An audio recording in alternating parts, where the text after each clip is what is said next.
Thank you so much for joining us on Newspaper Review, the Friday edition on Citizen 93.7 FM Abuja. Thank God it's Friday. And as usual, we have newspapers lined up for review this morning. So many of them. We'll run through the headlines, and when we return, we will look at some of the stories in details. So off we go. We start off with the cable newspaper. And the lead story here, lawmakers ask WAEC to suspend 2026 plans on CBT transitions. And still staying with the cable newspaper, this is from the former president of the Senate, Ahmed Lawan. He's saying critics unfair to say Tinubu is distant. Is very accessible. All right, senators divided over bill to establish Chartered Institute of Revenue and Fiscal Management. And a little bit on the foreign scene, BBC apologizes to President Trump over documentary edit, rejects compensation demand. And on sport, yes, Nigerians were elated yesterday as Nigeria trashed Gabon to reach Africa World Cup playoff final. And back home, court dismisses ex-accountant general Nwabuku's no-case submission in 868 million naira fraud trial. I won't sit and watch government officials attacked. Wike speaks on face-off with soldiers.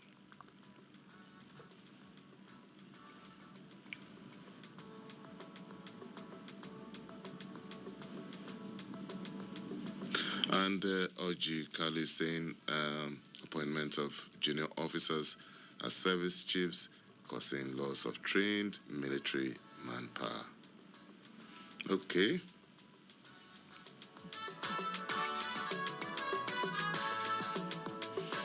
All right, we move on to Daily Trust now. Marketers welcome suspension of 15% fuel import levy. And Obasanjo leads work against diabetes in Ogun State.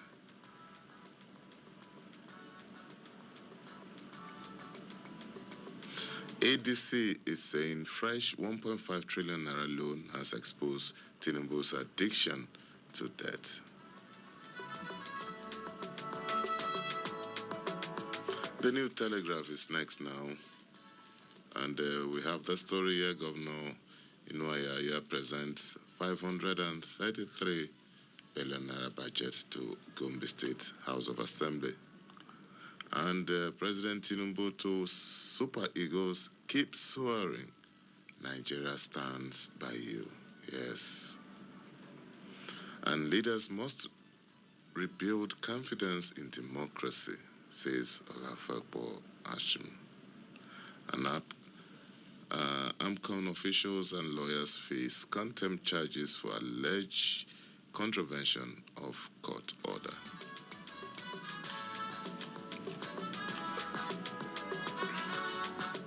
Next is the Guardian newspaper. Anti-torture at 8. Victims bear scars, endure trauma as law remains on paper. AU chief dismisses genocide claims as Obi task editors on nation building.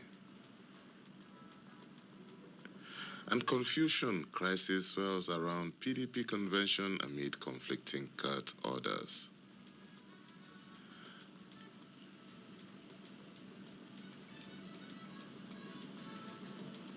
And Pomo consumption threatens $5 billion leather industry, says federal government.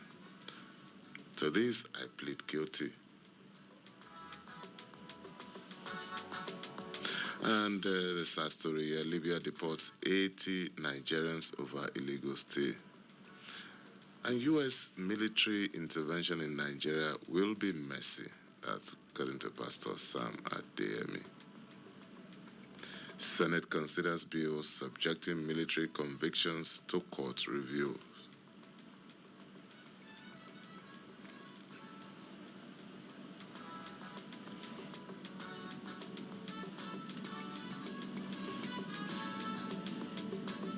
Security operatives arrest 3 traffickers, rescue 17 kids in Kaduna. And NSCDC seizes 4,000 liters of PMS from smugglers in Badagry. And police train waste dealers on identifying explosive devices in Bauchi. And the Chief of Army Staff hosts NDA 41 regular course, 6 collective efforts on security. National Assembly to engage federal government on capital gain task. Well, still on the front page of the Guardian newspaper, federal government moves against defaulters, confirm NCI loan repayments by 21 operators.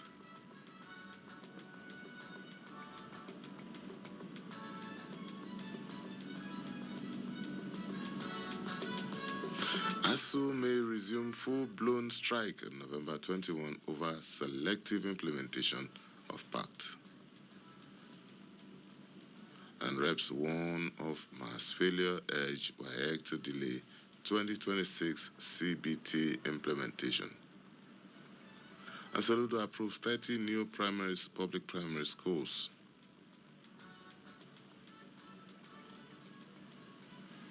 The federal government suspends 15% import duty on petrol, diesel to prevent price hike.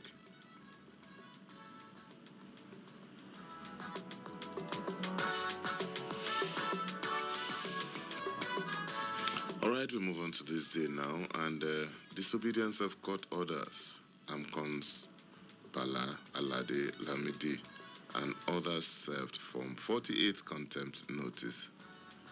Okay, that's some story on judiciary there. And still staying with this day newspaper, Senate raises concerns over hiking capital gain tax once proclamation on commencement delayed.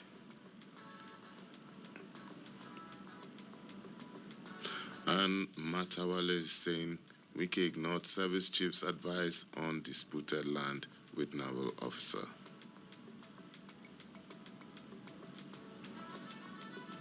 National Assembly slams performance of host community development trust despite 373 billion naira funding.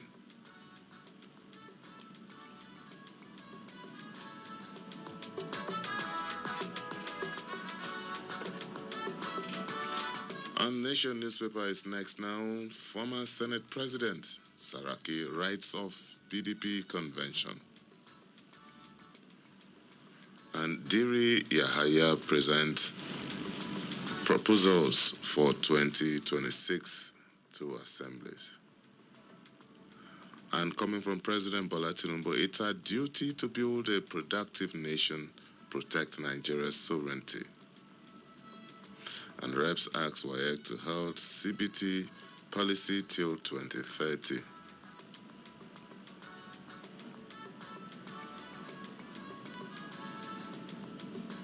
And security has improved tremendously in Enugu State. Who is saying this? The Chief of Army Staff. The Sun has this headline: confusion continues over PDP convention. Residents groan as car theft rises in Kaduna State. And Kano High Court sentences 4 to death by hanging.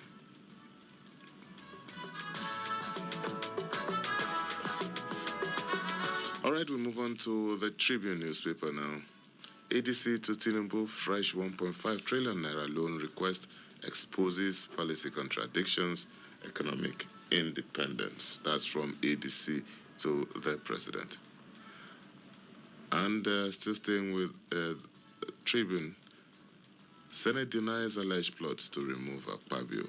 Okay, we had that yesterday. Reprieve for PDP as court fails to deliver judgment in Sule Lamido's suit.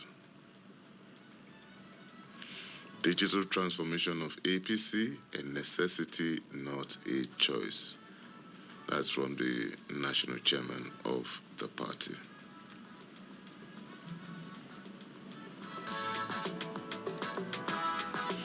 All right. right, we move on to the Punch newspaper now.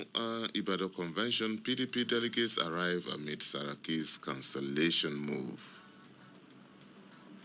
3 Nigerians arrested for fraud in Kenya. Lagos driver arrested as truck crashes motorboy to death. Sad story there. And 36 million naira fraud, suspected fake Ondo cocoa farmer to face trial. And Lagos State government champions youth-led innovation in agriculture. AMCON officials and lawyers face contempt charges for contravention of court order. And still on the front page of the Punch newspaper, Tinubu shift 15% fuel import duty to the first quarter of 2026. And National Assembly shift WAEC's CBT adoption to 2030.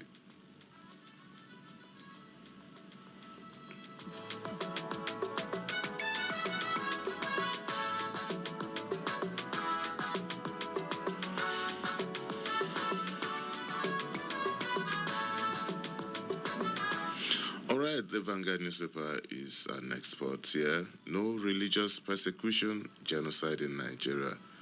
Idris Tuga and OAU.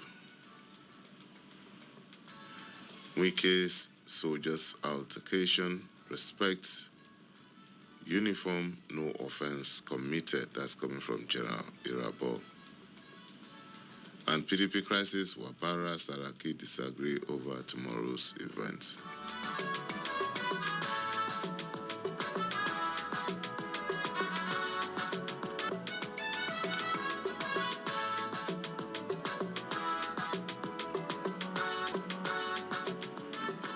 All right, we move on to penpushing.com now. Former Vice President, World Bank, Obi Ezekwesili hosts Penpushing Media Editorial Board. If you want details of that, the place to go to is penpushing.com. We talk